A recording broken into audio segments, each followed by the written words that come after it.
Miyomalarla bağlı gündə bir neçə pasiyenti müayinə edirik. Hamısından eyni sözü eşidirik. Yaylı xanım bizə deyildi ki, gəlin orqanı çıxaraq, yəni gələcəkdə sizə bir problem yaranmaz.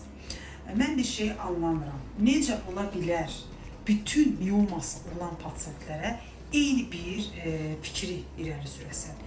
Orqanı çıxaraq gələcəkdə probleminiz olmasın.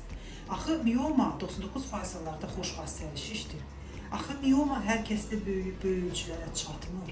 Axı miyoma hər kəsdə qanaxma vermir. Bir çox hallarda da nə? Miyomanı götürüb orqan saxlayıcı əməliyyat etmək olar. Əlbəttə ki, qaydalara düzgün əməl etməklə. 10 pasiyentin 10'da da miyoma varsa, sən bunlara deyə bilməzsən ki, 10'da da gəl mən sənin uşaqlığını çıxardım, gələcəyə canınız qutarsın. Bu nə dərəcədə məntiqlidir? Əlbəttə ki, düzgün deyil. Yaxşı, boş yerə orqan çıxsa, gələcəkdə canınız qutaracaqmı? Fikirləriniz maraqlıdır.